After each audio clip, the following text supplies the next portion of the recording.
Hi, Ange. Hiya. Now, you've now had time to reflect on the Champions League exit. What do you think you can learn from that experience? Oh, look, I don't think there's too much I need to learn. I think, from our perspective, when you look at the two legs, they were both very, very tight. We kind of missed some critical moments in both games. In the first one, obviously getting a red card didn't help us when we were on top, and we conceded a poor goal. And in the second one, we had an opportunity to go two up. So, in tight games, moments matter, and we didn't capitalise on those moments. Overall, there's no doubt we weren't as well prepared as we wanted to be for the game, but ultimately, we didn't get through. So disappointing that we weren't able to progress. You made some strong comments after the game with regards to bringing in players. Has there been any progression on that? Have you had further talks with Dominic Mackay about the more players coming in? I don't think me having talks with Dom's the issue. So, I talk to Dom, every day, and he's working as hard as anybody to get players through the door. So, I think we've made progress, and I'm still pushing it from my end to make sure that we try and get them in as quickly as possible. Because as we know, it's not just about getting them to sign and agree. There's a whole range of other things that we need to navigate to get them into the club. So again, I'm pushing as hard as I can, and everyone in the club, including Dom, is doing everything they can to make sure we conclude some deals in the next sort of short period. You made a change in goalkeeper the other night, and you have, of course, been linked with Joe Hart. Is that something that we can expect any movement on? I'm not going to talk about specific targets because, again, I think I end up down a rabbit hole where, I don't want to be in terms of. I'd rather be talking about players we signed. We made a change the other night. I felt we needed Scotty's experience and also his ability to sort of communicate with. It was a very, very young back four, and I thought he did a good job doing that. We conceded two goals, but for the most part of the game, we really restricted them to very few chances. So he did. I thought he did a good job on the night.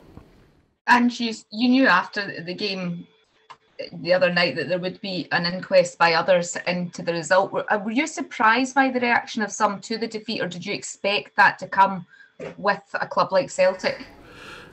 You'd be surprised. It comes with every club. When you lose a game, you kind of expect people, especially if it's a significant game, and so it's not unexpected. And in many places it's not unwarranted, and in many places it's sometimes driven by other things. So I think that's the nature of the business we're in. If things don't go well, or if there's stumbles along the way, people will try and dissect that, and I think that's fair enough. Like I said, some of it, I think, that misses the point of what the analysis should be about. But others are making some valid points about us and our performance and our preparation. So you've just got to.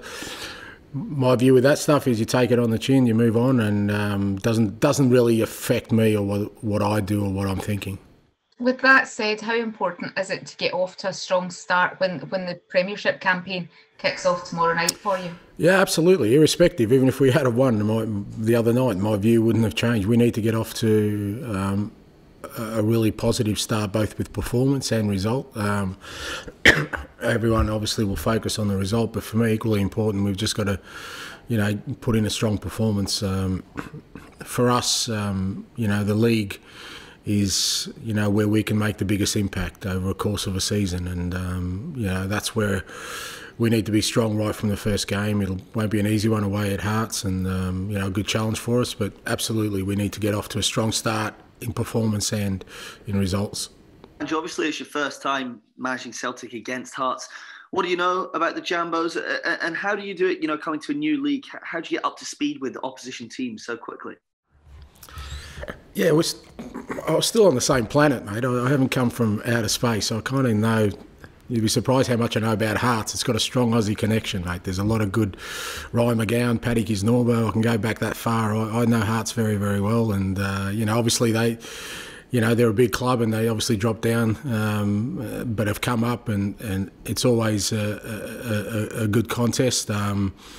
And, we're preparing for it the same way. But, you can ask me that question every week because it'll be my first time doing it against every opposition, mate. So that's okay. We're well prepared, and not just me, but the staff are well prepared. I mean, the coaching staff here and the analysis staff have followed them through the pre-season. So the players will have all the information they need. Quite an exciting first game for you. You'll be under the lights at Tynecastle on Saturday night, and you've got some fans back in as well. Yeah, no, looking forward to it immensely. I've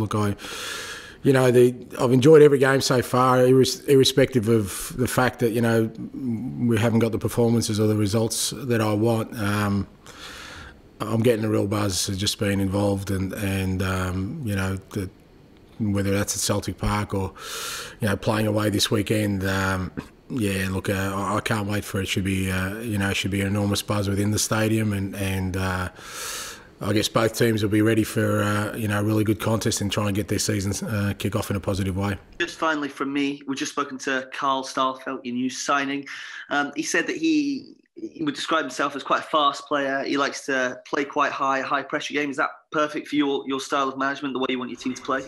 Yeah, that's why I signed him, mate. I kind of figured out the kind of player he was before I brought him in. So, he's literally had one session for us. So, he's an experienced guy.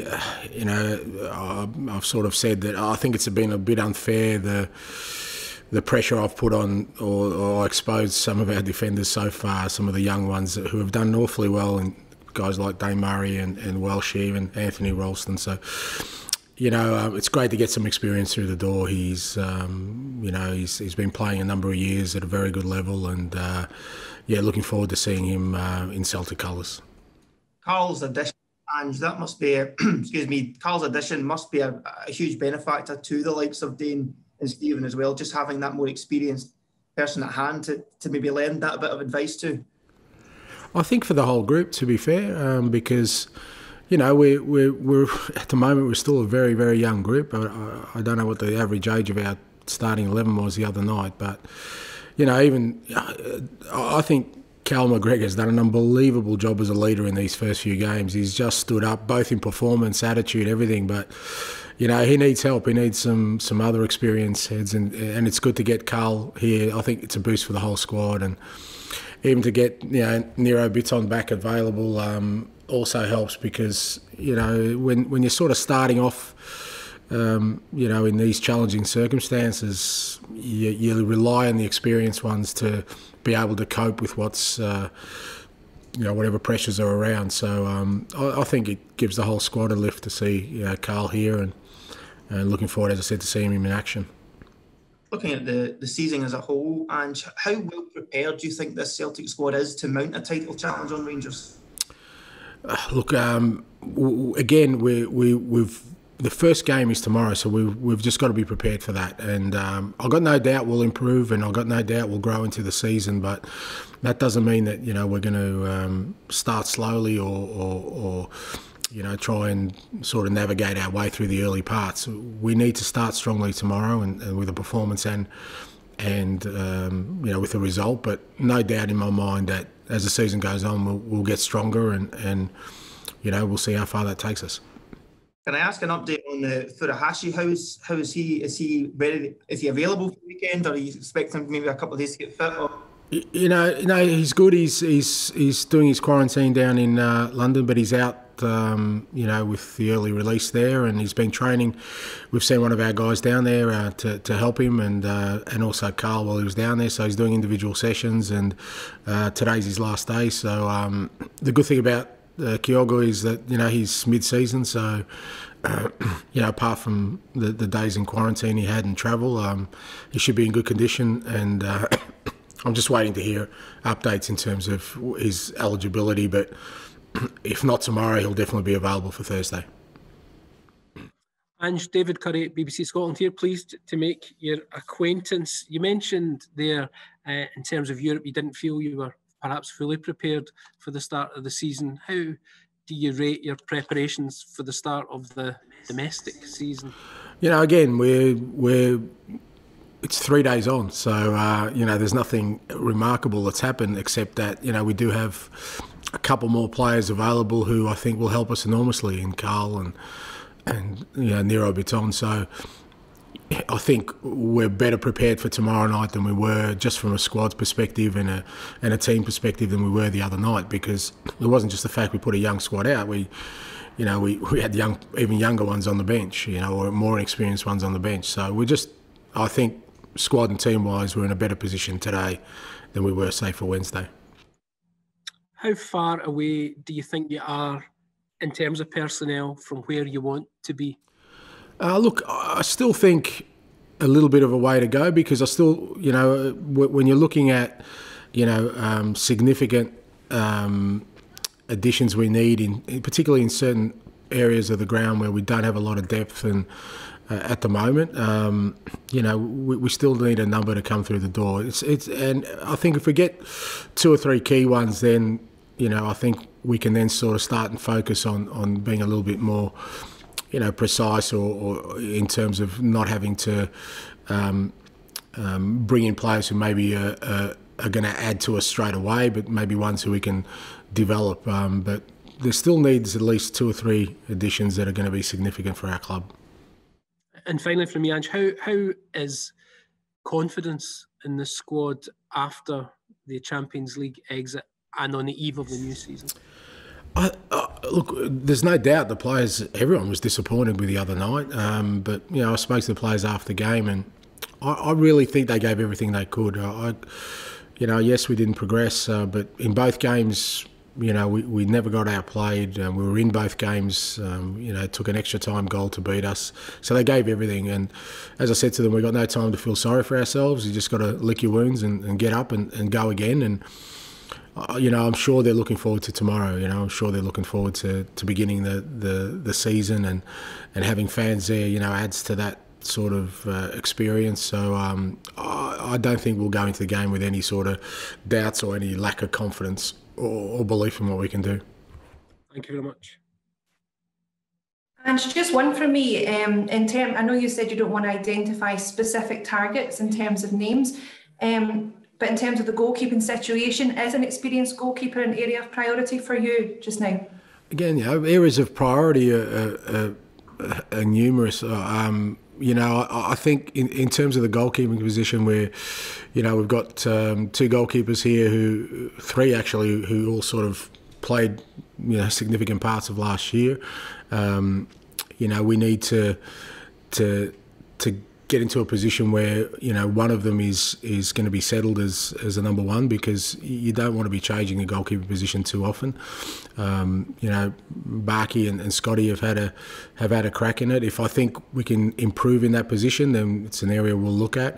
But there's a number of priorities in terms of position. Like I said, we still need 2 or 3 significant additions to the team that I believe can help us, you know, become the team we want. And which positions will depend on which players are available for that. And until you've got your squad looking exactly the way you want it, is it a case maybe you have to hold back on implementing everything you want to with your team, you know, tactically wise, for these opening few games, and just getting through them and with wins? Yeah, I mean, I think that's a fair question. It's just the flip side of that is it's just not my nature. I don't want to wait. Like I said, I just got to get the team playing the way I want them to play, with the vision I have in my head of, you know, the kind of team that we need to play that way. You know, I'm not going to adjust it because maybe we just don't have the depth in positions to be able to do it at the moment. I'd rather just put the principles in place. This is how we want to play our football. And as the players come in, as we bring the players in, we kind of, you know, keep growing from that, rather than sort of, you know, go for any short-term measure that might get us, you know, sort of over the line. It's just not the way I'm kind of wired. I have a real sort of specific way I want the team to play, and that's what we'll try and do. And then it's up to me to get those pieces that will sort of complete the puzzle. And could I ask, obviously it was a tough physical exertion the other night as well. Do you feel you have the scope to freshen things up? I don't know, and specifically is Lee Griffiths, is he among the players that might be able to come back in? No, Lee's probably still 2-3 days of rehab. Scan showed he's got a little bit of an issue with his calf, so he's 2-3 days away. You're right, it was a massive effort the other night by some of the players, in particular who played the 120 minutes. Looking at them this morning, they've all presented well. No one's sort of picked up anything from Wednesday night, and they all seem ready and keen to go again.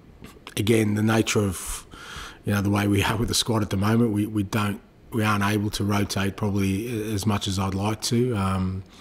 But as I said, having Carl and Nero available is at least 2 additions where we can look at making some changes.